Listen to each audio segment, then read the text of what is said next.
Sekolah. Sekolah adalah salah satu sarana pendidikan untuk menuntut ilmu. Sekolah juga tempat di mana kita mendapat berbagai macam tentang kehidupan. Di sekolah terdapat banyak sekali perbedaan. Perbedaan itu mewarnai keberagaman sampai ke lingkup terkecil di sebuah sekolah, yaitu kelas. Perbedaan yang ada di ruang kelas, misalnya perbedaan gender, siswa yang pandai dan kurang pandai, siswa yang aktif dan pasif, siswa yang pendiam dan siswa yang nakal, sampai pada perbedaan status ekonomi. Hal tersebut tentu saja memicu terjadinya kesenjangan sosial. Kami pun mencoba mewawancarai beberapa murid. Nama saya Sri Fajar Tiarfani. Saya dari Diferensi Tanggal. Saya Fitri Agustin. Nama saya M. Merliansa. Saya M. Abid Amarullah. Perkenalkan, saya Darul Priambodo. Saya Berena Sabeta Putri Fadilah. Menurut saya, ketimpangan sosial merupakan perbedaan jarak antara kelas atas dan kelas bawah, di mana kelas atas merupakan golongan yang lebih dominan, sedangkan kelas bawah merupakan golongan yang minoritas. Ketimpangan sosial adalah situasi di tengah masyarakat yang menunjukkan adanya ketidakmerataan atau ketidakseimbangan. Ketimpangan sosial adalah kondisi di mana ada ketidakseimbangan atau jarak yang terjadi di tengah-tengah masyarakat yang dapat disebabkan oleh kondisi sosial, ekonomi, dan budaya. Menurut saya, ketimpangan sosial adalah kesenjangan atau perbedaan antara golongan kelas atas dan golongan kelas bawah. Menurut saya, ketimpangan sosial ini yaitu keadaan yang terjadi karena adanya ketidakseimbangan akses untuk mendapatkan dan memanfaatkan sumber daya yang tersedia. Ketimpangan sosial merupakan suatu ketidakadilan dalam status dan dalam kedudukan masyarakat. Ketimpangan sosial adalah sebagai bentuk perubahan yang melibatkan unsur-unsur masyarakat yang berhubungan satu dengan yang lain. Dari ketimpangan sosial itu menurut saya diskriminasi dan konflik sosial. Konflik sosial dan kecemburuan sosial. Monopoli dan kecemburuan sosial. Monopoli. Akibat ketimpangan sosial menurut saya itu adanya monopoli, konflik sosial, kemudian kecemburuan sosial. Diskriminasi dan konflik sosial. Diskriminasi menurut saya merupakan bentuk perlakuan tidak adil yang diterima oleh seseorang atau kelompok masyarakat dengan kelompok masyarakat lainnya. Diskriminasi adalah sikap membedakan secara sengaja terhadap golongan yang berhubungan dengan kepentingan tertentu. Kecemburuan sosial merupakan ketidakmampuan untuk menerima dan memahami segala bentuk perubahan di dalam masyarakat. Kondisi di mana munculnya kelas sosial karena adanya perbedaan di dalam kehidupan bermasyarakat. Monopoli adalah keadaan di mana suatu bisnis dikuasai oleh satu perusahaan dan tidak memiliki perusahaan. Monopoli menurut saya itu merupakan kekuasaan hak akan milik orang lain dan menguasai berbagai akses secara mutlak dari kelompok lain. Sosial adalah hubungan antar anggota yang bersifat menyeluruh.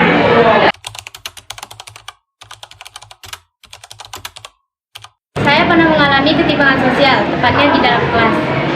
Perasaan saya ketika mengalami hal tersebut, saya merasa sedih, canggung, dan tidak percaya diri. Saya tidak pernah mengalami, namun teman saya sudah mengalami. Perasaan saya melihat teman saya pasti sedih. Tapi jika saya berada di posisi teman saya bakalan sedih, kecewa, dan selalu menyendiri. Nah, ketika saya mengalami hal tersebut, saya merasa sedih dan tidak percaya diri. Ya, saya pernah. Ya, merasa malu, terus tidak percaya diri, kemudian saya kecewa pada diri saya. Tidak pernah, namun saya memiliki teman yang mengalami ketimpangan sosial.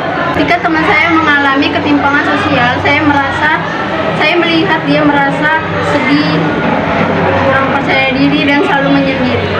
Ya, pernah. Sedih, malu, kecewa, dan tidak percaya diri. Ya, pernah. Sedih dan kurang percaya diri.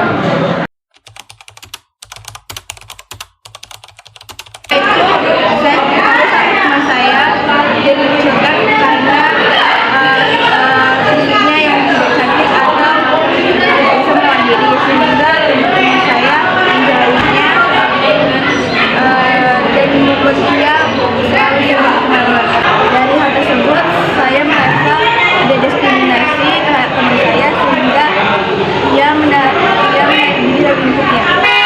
Salah satu guru memberikan tugas kelompok, yang mana ketua kelompok tersebut merupakan murid-murid dari peringkat 10. Saya termasuk dari salah satu murid tersebut. Saya diberi kepercayaan untuk memimpin kelompok. Waktu pembinaan materi, saya menyampaikan materi saya dengan benar. Namun guru tersebut tidak menyukai cara penyampaian saya. Saya dibanding-bandingkan dengan ketua kelompok lain dan direndahkan di depan teman-teman saya. Mendapat hal tersebut, saya merasa saya telah didiskriminasi oleh guru tersebut. Pasalnya saya direndahkan di depan teman-teman, dan saya juga mengalami kecemburuan sosial karena saya dibanding-bandingkan dengan ketua regu lainnya. Saya pernah mengalami kecemburuan sosial, yaitu di mana ada seorang guru memberikan tugas dalam jangka waktu pendek, sedangkan di kelas lain memberikan tugas dalam jangka waktu yang panjang. Saya pernah mengalami pembulian karena fisik saya, jadi tidak ada teman yang teman saya.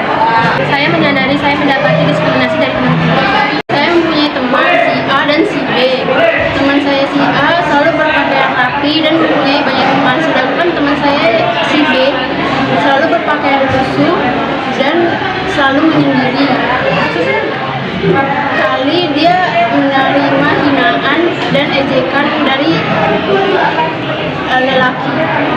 Mendapati hal itu, saya melihat teman saya si B mendapatkan diskriminasi dari penampilannya. Saya mendapatkan diskriminasi fisik dari kelas 11 sampai sekarang dari teman-teman saya. Yang dimana itu ketika saya bermain ataupun mengumpul bersama teman-teman saya, entah itu di kantin, lapangan, ataupun di kelas lain, itu pasti mereka selalu membahas tentang fisik saya. Kayak seperti, lihatlah Daru itu, aduh tangannya kecil kali, kok gak dikasih makan ya sama orang tuamu? Sekali kok, astagfirullah. Saya merasa tidak percaya diri karena dimana teman-teman saya bisa menjelaskan materi di depan kawan-kawan saya yang lain, sedangkan saya tidak, dan mereka juga bisa menjawab pertanyaan guru dengan secara langsung. Hal tersebut saya merasa mengalami kecemburuan sosial. Berdasarkan hasil wawancara terbuka yang dilakukan dengan peserta didik, semua mengatakan hampir semua guru pernah bertindak diskriminatif kepada siswa di kelas. Selain itu juga, beberapa murid mengalami kesenjangan sosial berupa kecemburuan sosial karena teman-teman di sekitarnya. Menyadari jika setiap manusia memiliki hak asasi manusianya masing-masing, termasuk bisa menjalani hidup tanpa perlakuan diskriminasi, perlu kita terapkan dalam kehidupan sehari-hari. Membiasakan diri untuk tidak mudah menilai orang lain dari penampilan luarnya adalah salah satu cara untuk mencegah terjadinya diskriminasi.